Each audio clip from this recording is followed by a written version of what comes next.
You're listening to this episode on Spotify, Apple Podcasts, or YouTube. Hit that subscribe button and leave us a comment. It would greatly benefit the show. Oh yeah! You almost grabbed it by the mic. You almost grabbed it by the mic. And how was I just holding it for, you were holding it like you hold your thing behind your legs, between your legs? Yeah, come on. Like I would hold the things behind my legs. Do you want to say welcome to Movie Baiters with the Farx Brothers? Yeah, let me just not laugh at this part. Hello and welcome back to Movie Baiters with the Farx. Hello and welcome back to Movie Baiters with the Farx Brothers. I'm Kirk. And I'm Kyle. And we're here with Greg Borman, cinematographer, colorist, and editor. We're talking about Mandy, and this is the spoiler segment. And you wanted to start us off with a specific topic? Yes, I would love to talk about the lighting in this movie because it's very unique. So, Mandy is a film that takes place in an alternate dimension. What? Yes, which I don't know if you realize that.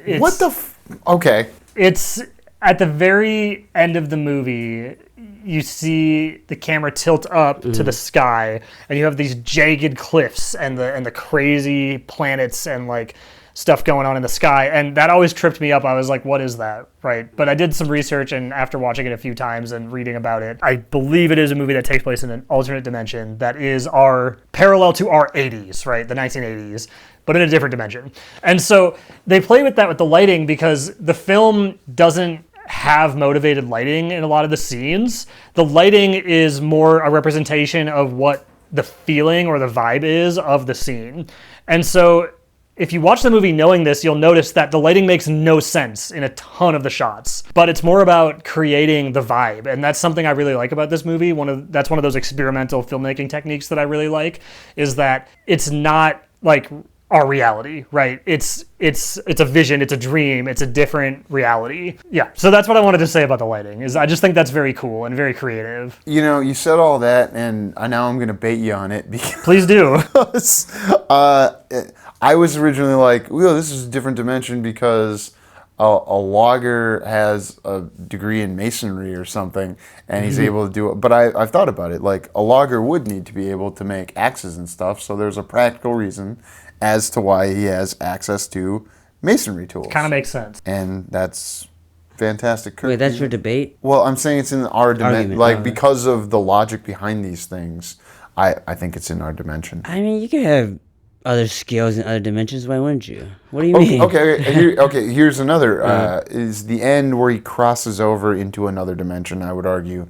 That's where it goes to when he meets his wife on whatever the afterlife plane is. Is that how you interpret the end of the movie? Not exactly. Oh, whoa. I interpreted it as more now that he's murdered everybody and kind of put her spirit to rest, he's reflecting on that and he sees her in the car with him, right, for one last time, and he kind of remembers that, and that's kind of his solace. Like he's like, okay, I'm done, I did it, like I avenged her, and then that tilt up, I think, to me, kind of reveals that they're not on Earth, right? Or it's a different Earth than our Earth. Well, I would have thought because he took the LSD, maybe that's when he goes to the alternate dimension. Meth?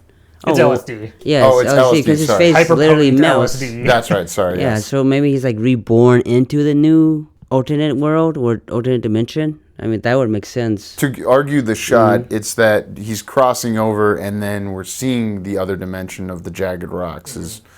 Which is also the same setting as the novel that Mandy's reading earlier in the movie, The Seeker of the Serpent's Eye. The description of that scene, if you pay attention, that setting with the jagged mountains and everything is where he is at the end of the movie, which I don't fully understand why, what that connection means, but I think it's cool. Well, maybe the dimension that they enter on their next plane of existence is what is captured in the book. It's like how in Pixar they put something for the next movie in a hidden part of the movie that's out. You know what I'm talking about? You've seen it? Yeah. It's just that. It's just this Greek Italian guy's way of doing that. Could be that. I thought it was like the cartoon and the real world merging together, isn't it? I don't know. The cartoon doesn't really have it doesn't wrap. It doesn't really go anywhere. But at the end, it kind of all merges together with these fantastical elements. This film definitely, the setting like blurs the distinction between like dreams and reality. My interpretation of the animated portions of the movie is those are Red's dreams. Because usually that happens, that's his dream and then he wakes up from it. Right. He's seeing the other dimension. But maybe dreams are another dimension. What's the scene you wanted to ask me about? Yes, so after Mandy gets kidnapped by Jeremiah and they put the hornet sting in her neck and put the LSD in her eye and everything, and then he exposes himself to her and she's laughing at him, and it does all this crazy stuff with the editing where we're going back and forth between their two faces, right, as they're talking. Yes. What was that like for you? I thought that was really trippy. I really like that effect. I've read an interpretation of the movie that the cult is a metaphor for capitalism. Interesting. And so how I look at that scene is that how I'm interpreting that. And I having worked in corporate America to my blessing and pleasure for a decade and a half, they like to be seen as one. And like, we're all here, we're all rowing in the same direction. There's a good portion of that. And then as soon as the dominance is challenged with the laugh, that is not accepted, and bad things happen. As soon as you do not follow the 48 laws of power or whatever that one is. 40. I'm not that into that. Neither am I, but you were talking about it last night. I was telling him that I got into an Uber with a coworker at one of my corporate jobs somewhere in the past. Doesn't matter if it was this one or one in the previous time. I get into an Uber with him, and I brought up the 48 laws of power, and the Uber driver knew everything about it and was telling us about it. I had only heard about it from Abbott Elementary the week before and was just bringing it up after that. So why? What do you feel when you watch that scene, not having come from the same experience? Because you can bring yourself to Mandy, and Mandy will bring itself to you. That's a very...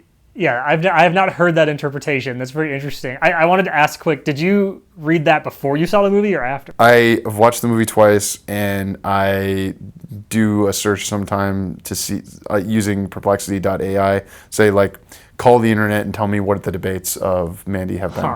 And that's, I only read the headline of capitalism and versus cults. Okay. Yeah, my interpretation is very different, especially of that scene. So...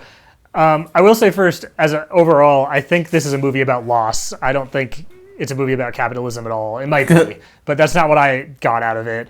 Not the whole movie, just the cult. Just that part? Just the cult is a representation of like how capitalism drives us to be or something. So the way I interpreted that scene was...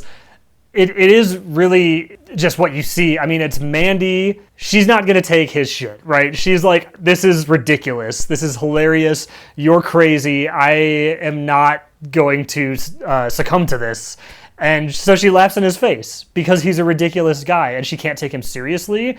And she's also not willing to bow to him, essentially, and because she's stronger than that. And so when she laughs at him, and that her laughter kind of squashes him, and that's obviously why he kills her. That's what I got out of it. Is I thought that it was really just at face value. That's what it's about. Is that she isn't going to bow down to him. She's like, fuck you, you know.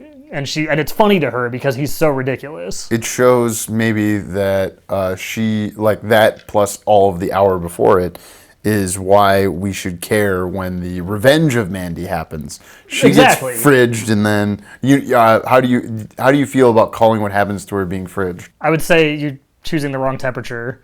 Well, obviously she gets burned, but the term fridging comes from, what is it, Green Lantern, when his girlfriend got killed in the 70s or something, and literary people have picked it up, and it now is applying to movies where like you kill a woman to motivate the man. So there is an argument for misogyny built into this movie. No, that totally makes sense. I was not familiar with that term. You're comic book guys. People will find out in your interview, tease. I don't read a lot of like mainstream superhero stuff or anything like that. Based on your art film taste, that doesn't surprise me. Yeah, I read a lot of weird comics, but yeah, I mean, I think that's fair. Like, that is kind of what's happening, you know. They do kill her just to motivate Red. But I do like that we get an hour to get to know her before that happens. It's like in a movie where you get to know the dog and then they kill it. Yeah, wow. What a comparison. What? Oh yeah, I see what you're saying. Because there are a lot of people who, if they kill a person in a movie, it doesn't affect them. But if you kill a dog, specifically Ben Farx's, the mom he grew up with. She will turn a movie off no matter what if a dog dies. Dang, alright. So I'll sometimes just text Ben randomly, like, Mom cannot watch this. Or John Wick. Well, obviously, John Wick. The build up to it, I think the payoff seems worth it. Like the build up, and then that's when you get the title card, right? Because now you know what this movie is going to be. Is like, okay, now the movie starts, and we're going to go on the rampage to avenge her. Well, the self-bait my misogyny argument is that it's not fridging, it's not, killing I don't think I would call it fridging. Oh, okay, we'll make the counter argument. Like, is it fridging? It motivates the main character to do something because he wasn't doing it during the movie. He never encounters the cultists until she dies. So technically, he's not being motivated to interact with the cultists.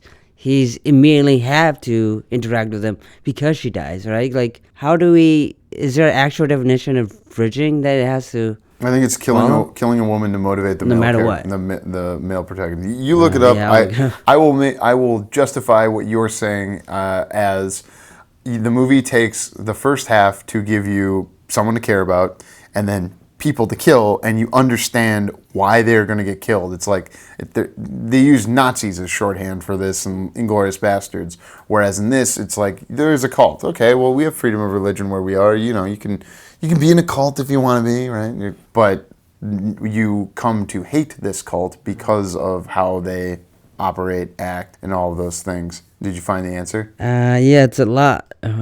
Read the whole thing for people's education. Right, what counts as fridging? This is according to AI overview on Google. Character death or harm for the sake of the protagonist. The character is hurt or killed, and the suffering serves as the main driver for the protagonist's actions and journey. Well, that sounds like exactly what it is, but that didn't specify that it has to be a woman. Yeah. Okay, sure. That's the term. The term does originate from, I think it's Green Lantern's girlfriend being killed, and it was a problem in comics that, hey, more often. That makes sense. Yes. Yeah. And in movies in the 80s, and since this movie is to hearken to the 80s, obviously I'm for progress. Yeah, the victim's fate is often brutal and serves as shock value. Yeah, being burned alive. Yeah, that's... I mean, yeah, I would say 100% that's what happens here. Yeah. Like, I can't argue against that. Yeah. That's what it is. I think it's okay because they were trying to set up antagonists that you wanted to see killed. Yeah. And a character you cared about for a non-misogynistic reason. We do get to know Mandy as a character. I mean, she doesn't exist. I would argue that she does not exist in the movie just to be Red's love interest. Yeah. I think we get to know her as a character a lot before she gets killed, and I think that's really important. Because she's an artist and a convenience store worker or gas station attendant. It's one of the two. Yeah. Okay. I like it as a convenience store. An argument for people who are not upper class coded having a depth of interest. She's an artist. She is is her medium painting in this? Yeah, I think it's painting. Drawing and painting, I think. There's a lot of drawing involved. Oh, so is that what you being a drawing painting person? Is that what you were when you? That definitely helped. Like, I thought that was really cool. They show a lot of art in the movie, and like even I don't know if you saw at the very end of the end credits, they show a drawing that she did of Red, which is kind of a nice closure. I see that. I think we did see that the first time we watched it because the women had come back from shopping. I'm just saying that's what they were doing. They were at the Mall of America. Because did we mention that in the non-spoilers, or do we mention that in the interview? I'm not saying women be shopping, but the first time I saw this was with my brother-in-law and former Farx returning champion, Nick Michael. And we watched the whole thing going in cold, not knowing anything about it. I'd gotten the disc for $5 and was just jazzed. Nick Cage, there's violence, I don't know. That's the best way to watch it. Yes, go in as cold as possible. So if you've listened to this wondering if you should see this movie, you did it wrong. The bug sting, what do you think that is? Do you bugs? Why do they have to go on top of the LSD and sting her in the neck with the bug? I want to bait something there. Isn't it like a additional? Yeah, I mean they're just getting her really drugged up, I think, it's the LSD and then the hallucinating from the venom on top of that. I think they just want her to be completely out of it, and that's what that is. I wonder if, this is my own headcanon, but I think maybe the bee venom is one of the ingredients in the LSD that the chemist makes, because when we're in the chemist's shop in the movie, we see all these insects that he's working with to make this LSD. So I think maybe that's part of it, is like that's part of the component of this like hyper strong LSD that's kind of a central plot point of the movie. Yes, because it's what makes well, now I have to argue against my debate from earlier, like, hey, it's not their fault that they're all effed up, because fucked up, farced up. Yeah, why are you censoring yourself? This is explicit. I've been doing, that's what we're rated on. This is why we come to the man cave instead of doing it in the house, because then I feel this is where I swear, but when the young Farxlings are around, I have to go, oh yeah, don't say we have the S word in our house. It does not mean shit or suck or sexy. It means stupid. You're not allowed to say stupid. It's bad, it's negativity. We don't need that. And it's a rule at school, so it's a rule at home too. That makes total sense. No, it doesn't. I say stupid a lot because I'm very negative. Well, when they're older, maybe you could say it more. I don't know. Oh, God, I can't. I think I have heard one of them say shit, and like, here's how I think you're supposed to handle it, not react at all. Yeah. And then if they like say something twice, then it's like, you can say it around me. You probably heard it from me, but you can't say it at school in front of grandma and grandpa, or or mom. Probably know that you might get in trouble. It's action and consequence, kind of like Mandy. Sure, that was a transition. Do you think he had a shitty penis? What?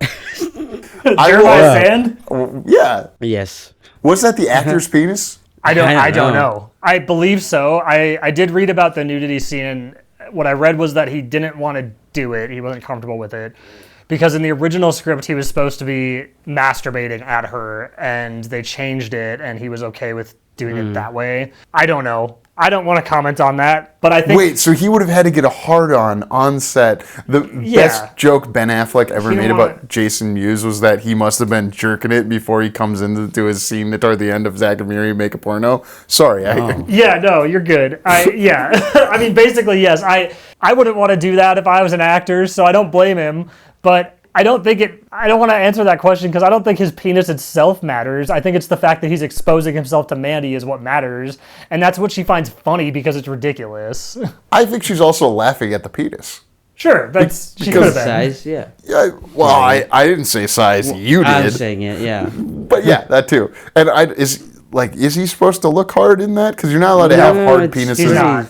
It's just him presenting his manhood. Yes. Honestly, and please, this is not an invitation to solicit me to do so, I'd be totally fine showing my penis in a movie based on everything I know today.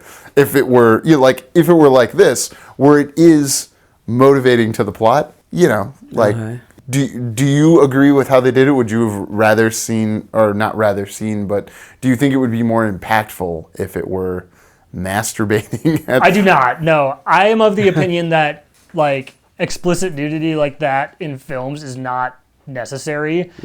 I think there's a place for it, and I think the scene where he exposes himself to Mandy is as close as you can get to a place where it makes the most sense to do so, because it's so motivating to the plot. But also, you don't have to show his penis. He didn't have to do that.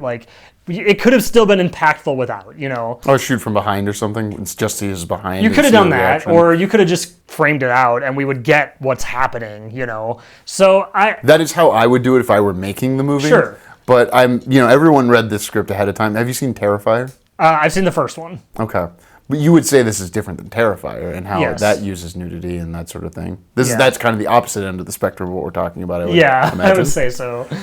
Kirk, you got a bate there? Against or pro penis? He really hated Terrifier, but yeah, if you want to be pro or anti-penis. To address the Terrifier thing, I think it was unnecessary to cut her from bottom to her head. That was why did you do that? God, that shot. That takes a long time. Maybe you're in Supernatural.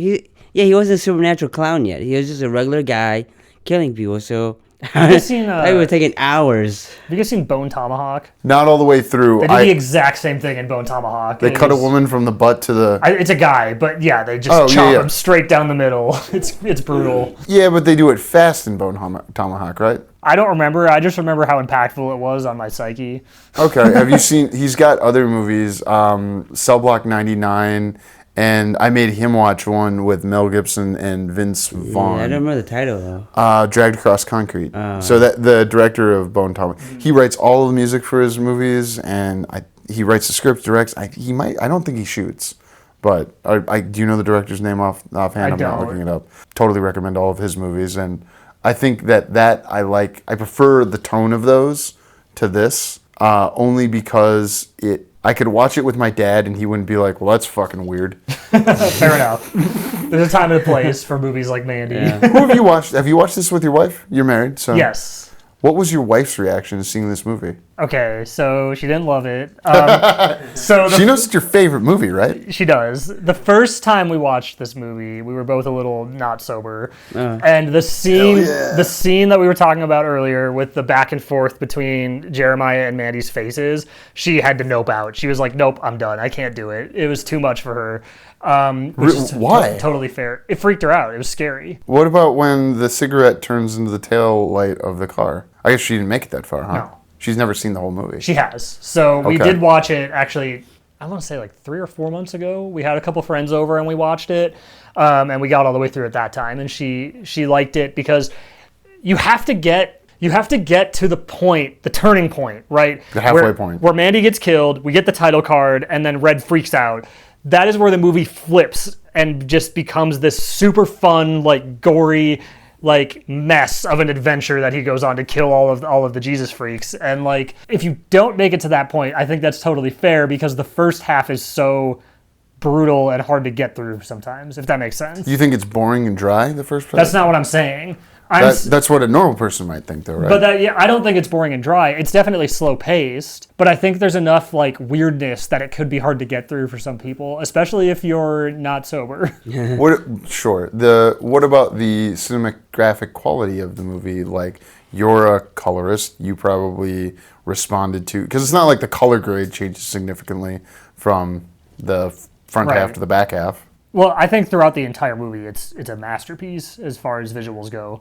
It's gorgeous. And like the very creative stuff that they did, like I was talking about the lens flares, where they put the LED light in the matte box to get those crazy lens flares, and they used color filters to create all the different effects. So they did that like in camera with all the different colors. Like, that's beautiful to me, and I love seeing that. So I think throughout the entire movie, that kind of thing is just gorgeous. I would argue, I don't know, is there a lot of color grading in this movie, or is there more lighting? Like, there's definitely a lot more red and bright colors. It's a combination of both, right? I mean, you start with the lighting. I mean, that's what you're doing physically, right? And then the color grade adds the saturation and pulls out certain colors and pushes certain colors so that you get these super saturated visuals that the movie has.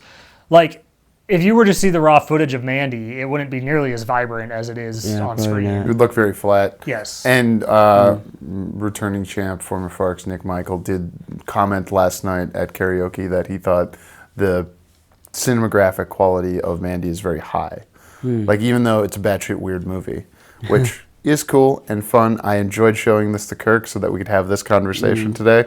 So I thank you either way. Yeah. I would argue they should have shown the full cheddar goblin. Oh, yes. Cheddar goblin. You wait. So someone has to take, no, they shouldn't have shown the whole commercial, or yes, they should have. I am saying they should have shown it. What is your argument for it? I think it takes away, in context of the movie, his wife was just murdered, and he watches the TV, and he watches this entire commercial before he decides to, I don't know, drink. I think it kind of, it breaks away from the seriousness of what just happened, and then you have like a jokey thing where the goblin literally throws up on these kids. Yeah, like, it's a tone break. It's a metaphor for what the movie is doing. Throwing up on the audience? Yeah. Sure, but I don't think it was needed in this movie. You could have kept it out. You're saying that because his wife just died, they need to it's very treat serious. that would hurt the tone. Yeah. I say it sets you for the tone you're supposed to be in. Because now, you flip the story, and now it's like a murder rampage kind of thing. Because he comes in catatonic, right? Yeah. And then it's sort of silly because he's had a bad thing happen and you feel bad for him, but he also is wearing tidy whities, like Walter White at the beginning of Breaking Bad. So and decent bulge on Nick Cage. Not to keep talking about dicks, but movie baiters with the Farx brothers. I think the way he screams though in the bathroom while holding the vodka could be just as tone breaking as Cheddar Goblin. Yeah, but I think that's the tone break that you should have during the movie. Why? Because he's a recovering alcoholic. Now he's breaking everything. His wife just died. He didn't go back to drinking. Now he decides, fuck it. I'm drinking. I'm going to go murder these assholes.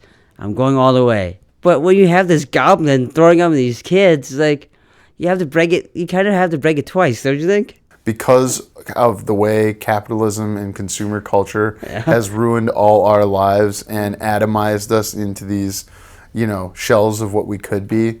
That is what the Cheddar Goblin represents.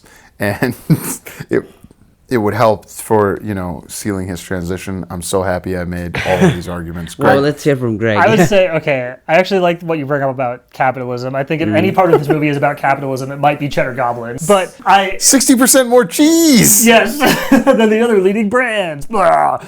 But I think, Cheddar Goblin is a few things. Okay, I think Cheddar Goblin is not necessarily a tone break from this movie, because this movie is in a lot of senses serious, but doesn't take itself too seriously. There's a lot of really funny one-liners in this movie. Yes. And like you mentioned, Kyle, with when Nick Cage is wearing just his tidy whities, right? And he's freaking out in the bathroom. Honestly, that scene is heart-wrenching, but also the first time I watched this movie, I laughed. Yeah. Because I was like, that's the Nick Cage I want to see, right? Mm-hmm. And so I think Cheddar Goblin goes hand in hand with that because it is goofy and funny, but I also think because of how weird it is, it's disassociative. So Red is disassociating after all of this shit he just went through with Mandy getting burned alive. I mean, where would your brain even be if that happened to you, right? He just zones out. And when he's watching the Cheddar Goblin commercial, I think that's part of him just zoning out. And so I could see the argument for the whole commercial being in there because we get to sit with him in this moment longer where he's just like, what the fuck is happening? And it's a metaphor for society putting up with this bullshit. This disgusting thing, a goblin. We wouldn't accept a goblin in polite society, would we? Because goblins, they made a commercial about it, yeah. Well, it's hyperbolic and silly and meant to get people to remember it. But it's got this deep meaning for this movie, so I'm trying to convince you. I think it's also important to point out that the Cheddar Goblin commercial is a short in and of itself. Yes. And I think the only way to watch the full commercial is bootleg recordings on YouTube. No, the deleted scenes on the disc. Oh, it's on the disc? Do you have the disc? I don't have the disc. What? I don't have the disc. Borrow the disc so that you can. Do you have a player? Yeah. Okay, because you need to watch the deleted scenes. I will. It will kind of. You're a close neighbor of the man cave, so. Yeah, you gotta watch because it changed my perspective on the movie, having seen it a couple years ago while the women were shopping. Well, I mean, they made that joke on Hacks. They did. No, sometimes women be shopping. I want to debate it more. If we take that out and then we just have him going to the bathroom and deciding to drink, I think isn't that more dissociating? Well, you like Leaving Las Vegas, and it's Leaving Las Vegas instead of what this movie is, which is both heartfelt and taking 2 Academy Award nominees / winners and putting them through a pretty normal rote story, but it's the unique tone and way that this movie filters itself into our reality. Well, I'm just saying I think it's more personal if he just broke it on his own by drinking instead of seeing this, ridiculous commercial on TV and deciding, my wife just died and now I'm seeing this ridiculous thing on TV and then I'm going to decide to drink. It's it feels too much of a break. I think the break is good and I think that's intentional. It gives us a break from how dark this movie is because right before we see Cheddar Goblin, Mandy's been burned alive, and that is arguably the very heaviest moment in the movie, right? That's fucked up. Then we get Cheddar Goblin. That's a break from that. Then we get Nicolas Cage relapsing with his alcoholism and drinking a bunch and then going on the rampage. So maybe Cheddar Goblin is supposed to be like that break between those two moments, you know, to kind of break it up because the movie's so dark. Is this movie like just a comment on masculinity and how we relate to the world? Because, like, you know how guys can't talk about their feelings and stuff, and maybe Nick Cage can't, Red can't, like, deal with the trauma he's just been through. So he, as you said, disassociates. And the way we disassociate in the world is ridiculous. Like, seeing dumb things on TV, billboards, like, the ubiquity of silly things in our lives is kind of hard to get away from. Like a distraction. Yes, ways, right? consumerism, actually. Like, I'm going to keep hammering this. This metaphor makes sense, and the leftists on the internet are right to make the argument of anti-capitalism, even though I'm personally a capitalist. I believe in meritocracy, Kirk. Yeah, no, I've heard you say that many times. We could go all night on whether or not it broke too much, but yeah, I can see your point. God damn it. Yeah, I can't win that way. What's a point where the movie broke tone for you otherwise? You came in here saying, I have a lot of thoughts on Mandy. Besides Cheddar Goblin. Besides Cheddar Goblin, which is fantastic and speaks to me personally and shows me something personal about Cosmatos. Maybe when he decides, like, he wants Mandy for some reason, like, I just saw this girl on the road, and she's the one for me, and... Oh, that's a tease for Greg's interview. It's a total Charles Manson move. That's funny. Oh, yeah.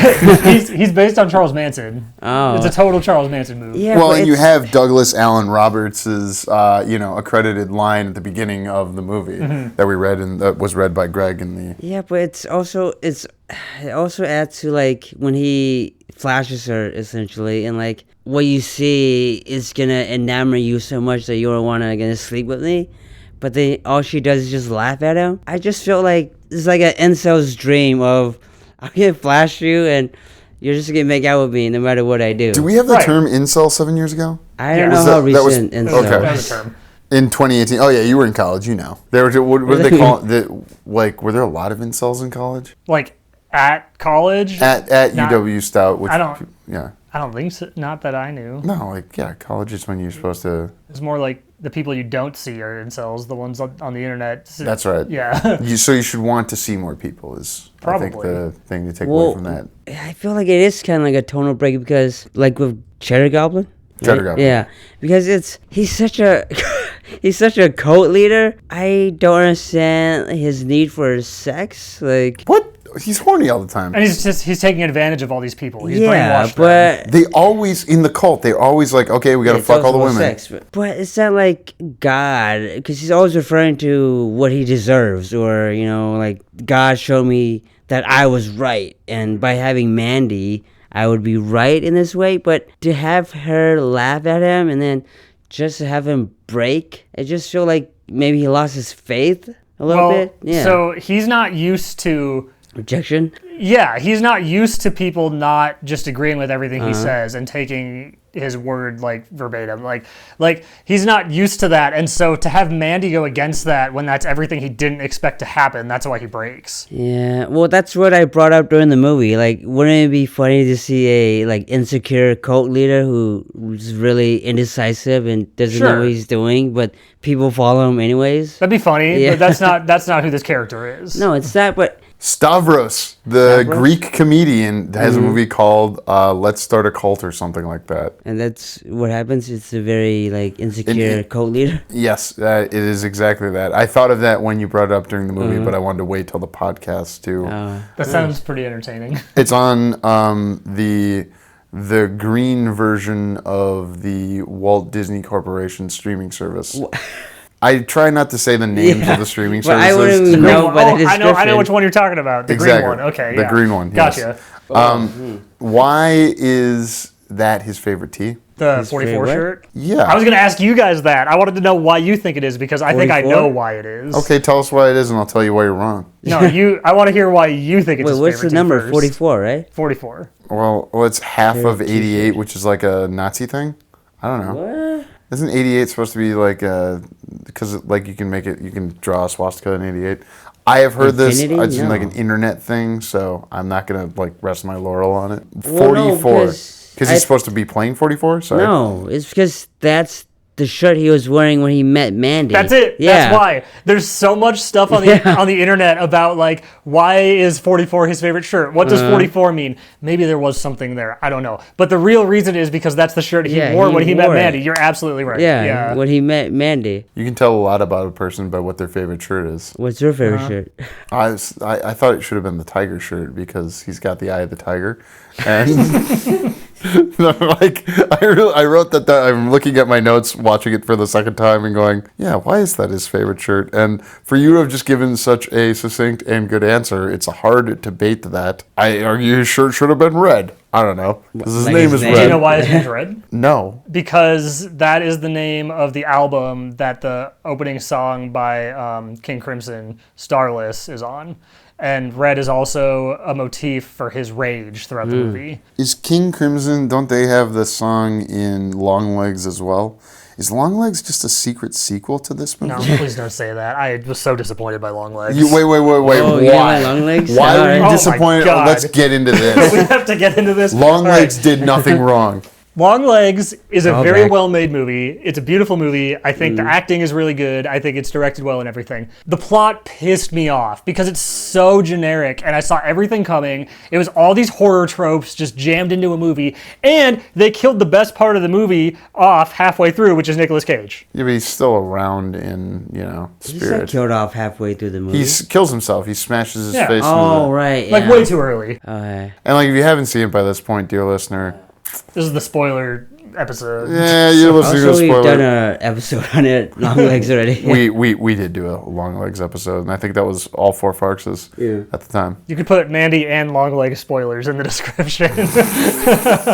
Wait, so I'm gonna bait you on, like, Mandy has so many generic revenge like things in it, and Longlegs has generic. It's basically today's Silence of the Lambs. So why can't you love Longlegs like you love Mandy? Because one of the things I really love about Mandy is the style, and I don't think I got that with Longlegs. Like I said, it's a very well-made movie, and I actually really loved the cinematography in Longlegs. But with Longlegs, I just felt like I had watched the movie before, and also one trope in horror movies that I really dislike when it's like the big reveal is that it's demons, because that's not scary to me, because I'm not religious, so it doesn't do it for me. And like, before you bait me on this, yes, I know Mandy has like demonic stuff in it, but it's different because that's not like the big reveal. That's not like the, oh my god, the scariest thing ever is that it's a demon. And I did not like that reveal in Longlegs. Yeah, didn't you think it wasn't demons in Longlegs? I made the argument that there could be a scientific reason for why the ball kills people. Obviously, the movie tells you that it's demons. And to self-bait myself, I did rate Longlegs below See No Evil, the one with the wooden killing thing. Oddity, and below Maxine. I liked all of those better than Longlegs, but I thought all were great. I think Longlegs was overhyped because they did a really good job with the marketing, but it's very much, at least the second half, I thought was a very generic horror movie. It had a big opening weekend, and like that's the argument against Mandy, is that it failed at the box office, whereas Longlegs made a bunch of money at the box office because it's accessible. Sure. But you aren't looking for accessibility. No. You're an artiste. There's definitely an argument to be made for that too. I mean, Johan Johansson. yeah, this was his last movie he composed before he died. Oh, I think I did. Yeah, I've seen his music this. is fantastic. He also did the score for Arrival, if you've seen that. I love Arrival. Yeah, That's probably my favorite of Denis Villeneuve's movies. Oh, it's so good. That or Sicario. It's that or Sicario is where he peaks, and then I've got to rewatch Prisoners. I got a hard copy recently that this is my life. I'm a married father who collects physical media and goes, I can't wait to watch that with people in my house who probably won't talk to me for large portions of their lives. All right. I don't know. Stop throwing your daughters under the bus. I'm throwing the Farxlings like, I don't want to watch that movie, Dad. We just finished Minecraft. We've been watching it in pieces because I don't want to watch all of that at once. Have you seen it? I have not watched it yet. Are you going to as a video You game don't player? need to. I almost did, just, for the Memes? maybe so I could laugh a bit. But then I was like, nah, I don't want to watch it. You're gonna laugh at this, but actually, I can see a parallel between Minecraft and Mandy. What is that? It is audience context dependent. Okay. If you're watching Mandy with 3 or more people, it's a better movie. Mm-hmm. Minecraft is a movie that's better if you're watching it with somebody like under 10. There are movies that when you watch them with somebody that's very young, they're better because it's what they enjoy. I was sitting next to 2 adults on a plane once, and the older one, I couldn't tell if it was like a couple or like a dad and daughter. And like, I won't get into my profiling further of the daughter, but adults. And the father, who must have been over 45, was watching Despicable Me 4, which I found to be very disturbing. It's something I would do too. Yeah, why? I don't know. This guy just didn't look like someone who would enjoy Despicable Me 4. Anybody can enjoy Despicable Me 4. But it's better with kids. I disagree with you. I've done it both ways. Have you ever watched like one of these like kid movies with a kid? By myself? Yeah, I've watched animated movies by myself. I've done that too, but it's better when a kid's watching it because it's like, oh wow, this is a magic trick right now. It's capturing the attention of a developing mind. I don't know. Maybe I haven't had that experience, but like I disagree with you. Like I don't necessarily think Mandy's a better movie watching it with other people. I was 100%. I've never watched it alone, and I don't think I ever will. Oh, I love watching it alone. What? Yeah. This is the scariest part of the interview.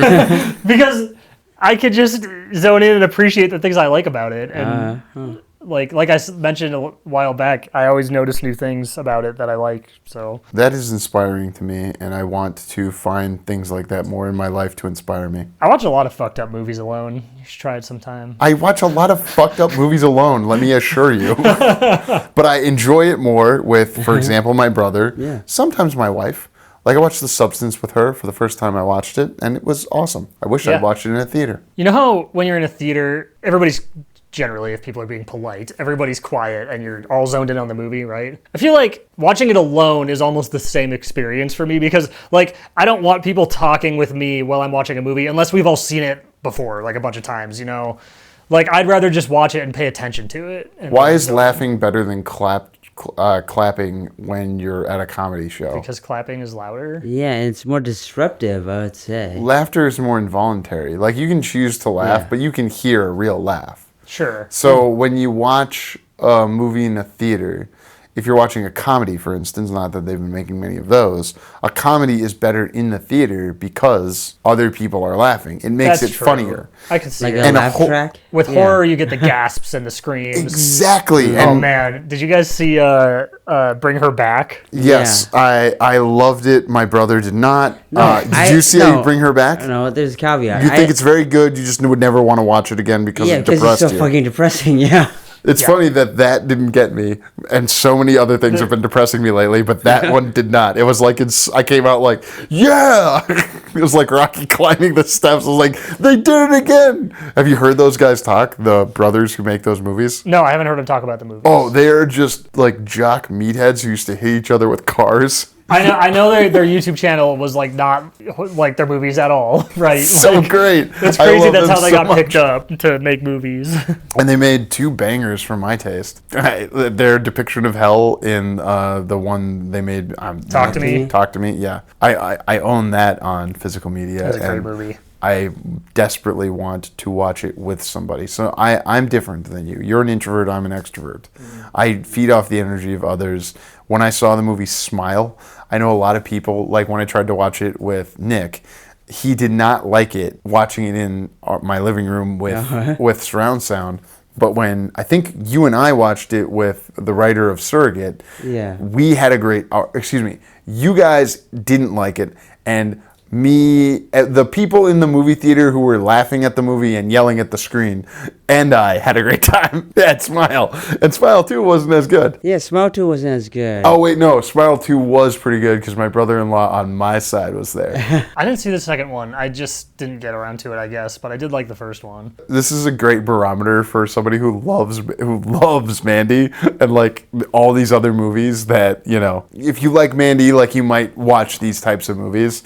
And it's wild to me when people are like, I can't watch horror. We just did a series with somebody, Teresa Alvarado, about a John Wick movie. and like a John Wick movie, there are people who can watch those but will not watch horror.